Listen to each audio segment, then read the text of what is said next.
January 17, 1945, northern Germany. The snow had turned to gray slush, mingled with soot and the scent of burned timber. A British patrol moved through what had once been a village, now a skeleton of walls and chimneys reaching into the freezing mist. Their boots crunched on frost-bitten debris, rifles slung low, eyes scanning for movement. Inside a collapsed barn, faint shuffling broke the silence. When the soldiers pried the door open, the stench of hunger met them. Sour, heavy, human. In the shadows sat a group of German women, wrapped in torn blankets and rags, their cheeks hollow, lips cracked, eyes wide with disbelief. They had not seen bread for days. One tried to stand but fell back, whispering for water in broken English. The sergeant hesitated, torn between duty and pity. His men watched, uncertain whether these were soldiers or victims. Snow drifted through a hole in the roof, settling softly on their hair and faces. He lowered his rifle, stepping closer until his shadow fell over them. One woman looked up, trembling. The sergeant's voice was quiet, almost tender, yet heavy with power and finality. "You're mine now," said the British soldier after spotting German POW. Early 1945, Europe was dying in slow motion. The German Reich, once thundering across the continent, was collapsing inward like a burned-out star. The Battle of the Bulge, Hitler's final desperate gamble in the Ardennes, had failed. In its aftermath, the Western Front dissolved into retreat, surrender, and ruin. Across Belgium and into Western Germany, British and American divisions pressed forward through shattered towns. Every road seemed clogged with the remnants of war. Overturned wagons, dead horses, rusted bicycles, and columns of refugees trudging eastward against the flow of advancing Allied armor. The ground was frozen, the rivers swollen, and the air smelled of diesel, smoke, and despair. The Wehrmacht was fragmenting. Many units no longer existed except on paper. Communications had collapsed, and commanders struggled to control what was left. A mixture of worn-out soldiers, teenage Volkssturm recruits, and civilians pressed into uniform. British units, hardened by years of fighting from Normandy to the Rhine, moved cautiously but relentlessly through this chaos. In these advancing corridors, the line between combatant and civilian blurred. Entire German villages were deserted or occupied by frightened women, children, and the elderly. Those who remained lived among ruins, scavenging frozen potatoes or horse meat, avoiding both Allied patrols and retreating SS detachments. For British soldiers, the advance through Germany was unlike any campaign before. There were no cheering crowds, no liberated towns, only the eerie silence of a country that knew it was beaten. Shellfire was sporadic, resistance scattered, but danger still hid behind every corner. Houses could be booby-trapped. A barn might conceal a sniper. Even hunger itself had become a weapon. Rumors spread among the ranks of German women and girls forced to survive in abandoned camps, of civilians who had gone weeks without food, of small pockets of surrender where starvation replaced defiance.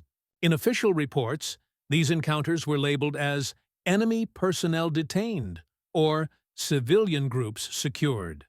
But on the ground, it was far more complicated. War's final winter stripped away ideology. It was no longer about glory or vengeance, only survival. And as the British advanced deeper into the Reich, they found not the powerful enemy they had fought for years, but a broken, freezing population. Faces hollowed by famine, eyes dulled by fear. The line between victor and victim grew thinner with every mile eastward. By the beginning of 1945, Germany's war machine was being held together by its women. With millions of men dead, wounded, or captured, women filled every gap the Reich could not. They served as clerks, nurses, radio operators, and auxiliary staff for the Luftwaffe and Wehrmacht. Some manned anti-aircraft guns during the nightly bombings, their hands blistered, and ears ringing as they fired blindly into the dark. Others dug trenches, patched uniforms, or carried ammunition in freezing weather. Yet as the front collapsed, these same women found themselves cut off, stranded behind enemy lines, abandoned by retreating officers. Military and civilian identities blurred. A Luftwaffe typist became a refugee overnight. A nurse turned into a scavenger, searching for scraps of bread in bombed-out kitchens. Even members of the infamous female auxiliary groups, once symbols of Nazi discipline, now roamed the countryside in rags, stripped of rank and purpose. When British patrols reached these areas, confusion reigned. Some of the captured women still wore fragments of uniform. Others claimed to be civilians. The distinction no longer mattered. The Allies were overwhelmed by the sheer number of prisoners. Soldiers, collaborators, refugees, all demanding food, shelter, and order. For every captured combatant, there were dozens of women and children wandering the roads, gaunt and exhausted. Feeding them became an impossible task. British supply convoys were already stretched thin, struggling to feed their own men. Field kitchens that once served rations for a company now faced thousands of mouths. Reports from the Royal Army Service Corps mentioned acute shortages of bread, fresh vegetables, and medical supplies. Many prisoners went days with only thin soup or boiled turnips. Dysentery and typhus spread rapidly through the makeshift camps. In theory, the Geneva Convention offered protection. In practice, the front lines had outgrown bureaucracy. Orders from above demanded humane treatment, but the men enforcing them were often exhausted, underfed, and haunted by years of combat. Compassion had to compete with suspicion. Were these women truly innocent auxiliaries, or disguised combatants who had manned anti-aircraft guns weeks earlier? In some places, British officers set up emergency collection points, registering prisoners and separating civilians from military personnel. In others, discipline broke down entirely. Hunger, fear, and fatigue ruled the day. What began as orderly surrender soon descended into survival chaos. Thousands of displaced souls seeking warmth, food, or mercy from an army that itself had little to give. It was within this moral and logistical collapse that the encounter in that ruined village took place, where one British soldier, standing among the wreckage of victory, whispered the words that would echo through time. "You're mine now." The human angle hunger had erased everything: politics, pride, even gender. For the German women found in that barn, survival had narrowed to the most primitive needs: warmth, water, and something to eat. Their hands shook not from fear but from starvation. Every movement was slow, deliberate, as if conserving the last spark of life. Once nurses, clerks, or daughters of soldiers, they were now stripped of identity. Just human forms bundled in rags, eyes clouded by exhaustion. Yet even in this ruin, fragments of dignity remained. Some tried to sit straighter when spoken to, brushing dirt from their skirts as though preparing for inspection. They thanked their captors with trembling lips, their gratitude tinged with humiliation. War had turned them into supplicants, and the act of accepting food, or mercy, had become its own surrender. The British soldiers' angle for the men who found them. Victory was not the triumph they had imagined. After years of death and comrades lost, the enemy no longer seemed monstrous, only broken. The sight of women reduced to starvation unsettled them more than the fiercest firefight. Some felt pity, others disgust. Most felt both, in uneasy measure. They were soldiers trained to fight, not to nurse, and now faced a kind of suffering they couldn't shoot their way out of. Rumors of atrocities committed by the enemy weighed heavily in their minds, clashing with the instinct to help. Orders were clear: detain all enemy personnel, yet the heart was less obedient. A crust of bread offered to a starving woman might be compassion or temptation. Between them stretched the invisible fault line of power. The command angle at higher levels. Emotion was a liability. Commanders dealt in logistics, not conscience. Reports of female prisoners discovered in distress were treated as administrative problems, another entry in the endless columns of surrender. Field officers reminded their men that discipline must remain absolute. No fraternization with enemy women, a rule repeated at every briefing, though everyone knew it was easier said than done.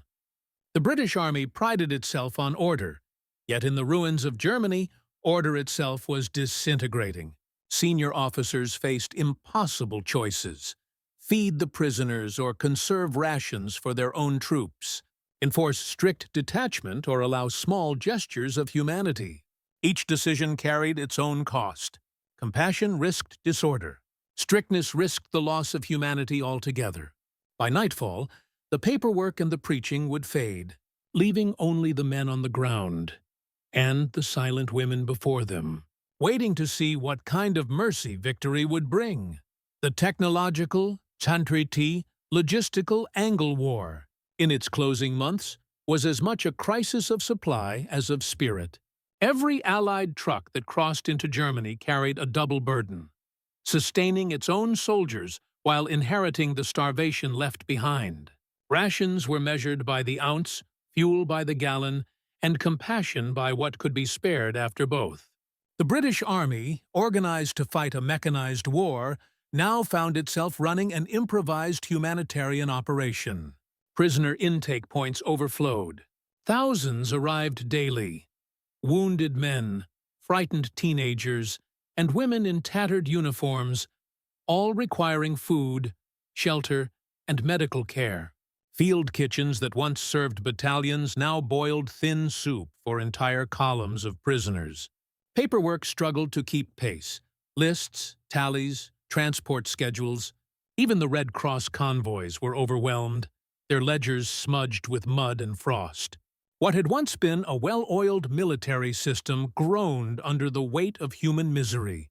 To feed the defeated was to slow the victors. And yet, the British knew that to let them starve would dishonor the victory itself.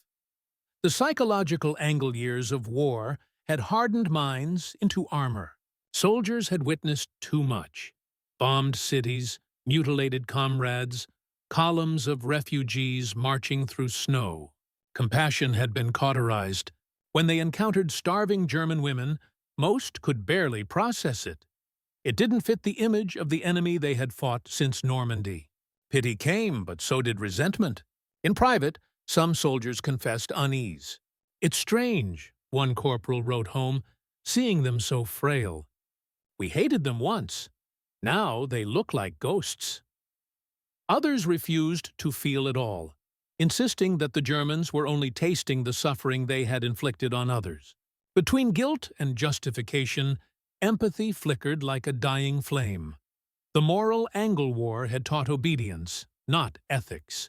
Yet in those final months, morality returned, not as principle, but as question.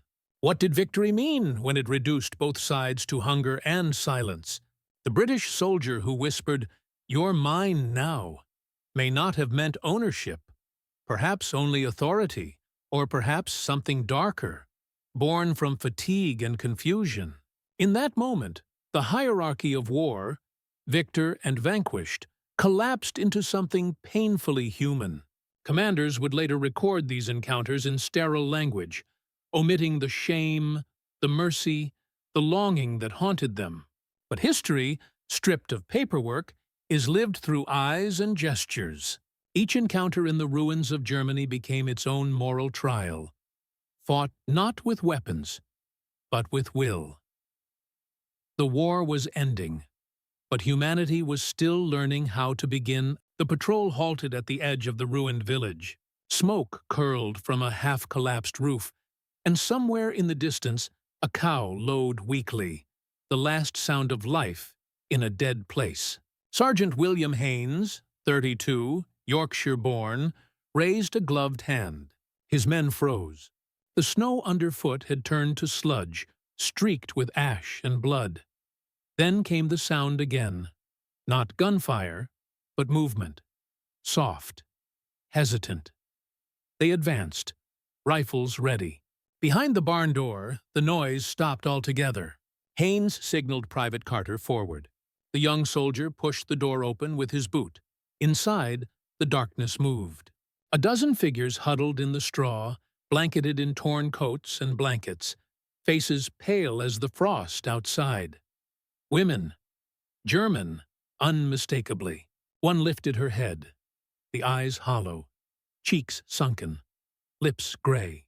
The others followed her motion, like leaves stirred by wind. "Jesus," Carter whispered.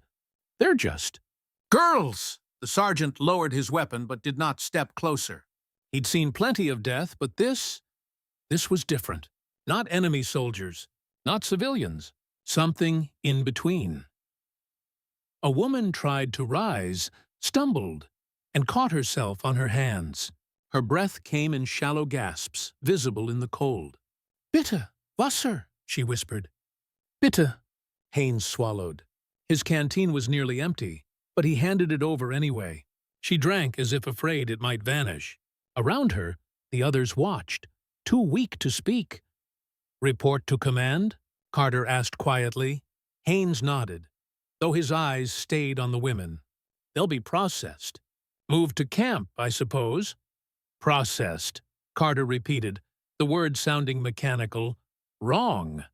The women didn't understand the English, but they sensed the tone. One began to cry, not loudly, but in the dry, silent way of someone too weak for tears. The sergeant hesitated. He knew the regulations. No contact, no comfort, no fraternization. Yet, as he looked at them, the trembling hands, the hollow eyes, the distinction between regulation and cruelty blurred. He stepped closer, kneeling beside the nearest woman. For a moment, neither spoke. The silence was thick enough to hear her breathing. Then, almost gently, his voice broke the stillness. "You're mine now," he said. No anger, no pride. Just fatigue and finality. The war was over for her. And perhaps, in that moment, for him as well. Outside, the wind carried the sound of distant artillery, the dying echo of a war that refused to end. They left the village at dawn. The sun rose pale and cold over the wreckage, casting long shadows across the snow. The German women walked in a single file behind the British soldiers, their steps slow and uneven. Some clutched small bundles of belongings, a scarf, a torn photograph, a dented mess tin, fragments of a world that no longer existed. Sergeant Haynes led the column, boots crunching rhythmically on the frozen road. Every few hundred yards, he glanced back to make sure none had fallen behind. He told himself this was procedure, but deep down he knew it was more than duty. These weren't prisoners in the usual sense. They were remnants of a defeated people, half dead from hunger, stumbling toward a future they couldn't imagine. Private Carter carried the radio, though there was little to report. "Escort of 12 POWs, all female," he had said earlier. The transmission crackled, followed by a curt acknowledgement. "Proceed to holding camp. Supplies limited." Nothing more. No instructions for mercy. No mention of food. Midway through the journey, one of the women collapsed. The line stopped. Haynes motioned for her to rest, but she couldn't stand again. He called for water. There was none left. The nearest farmhouse was a ruin. Carter looked away. He couldn't bear her eyes, fixed on him as though he were both savior and judge. Later, in his diary, he wrote, "She tried to smile when we helped her up. I don't know why that broke me more than any battle." By afternoon, snow began to fall again. The camp appeared in the distance, rows of barbed wire and canvas, already overcrowded. The guards at the gate took the women in silence, writing down their names or what was left of them. "Auxiliary, communications, nurse, unknown," they murmured one after another. Inside the wire, chaos reigned. Dozens of women, some German, some displaced foreigners, crowded near the fences, hands outstretched for food that wasn't coming fast enough. The new arrivals were given a blanket and a place to sit. Nothing else. Haynes lingered near the gate, reluctant to leave. He had done his duty. Yet the image of those faces, thin, resigned, barely human, clung to him like smoke. That night, the wind howled across the camp's floodlights, carrying the distant sound of sobbing and muffled coughing. For the first time in years, the sergeant prayed. Not for victory, but for forgiveness. The war had turned them all. When the guns finally fell silent in May 1945, peace did not bring freedom, only a new kind of waiting. For the German women captured in British-controlled zones, the war simply changed shape. The barn, the road, the freezing march, all led to a network of hastily built prisoner of war and internment camps scattered across northern Germany, Belgium, and the Netherlands. In official terms, they were auxiliary detainees, a vague category that blurred the lines between civilian, combatant, and suspect. Many had served in communication units, hospitals, or anti-aircraft batteries, and thus remained under formal military jurisdiction. Others were caught simply because they happened to be in uniform when the front collapsed. To the British administration, it made little difference. The camps were not designed for women. Bedding was scarce, sanitation minimal, and rations meager.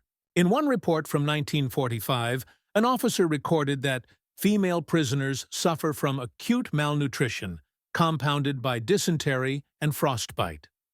Medical aid was slow to arrive. Many of the women's bodies, weakened by months of hunger before capture, could not recover. Repatriation was delayed for months, sometimes years.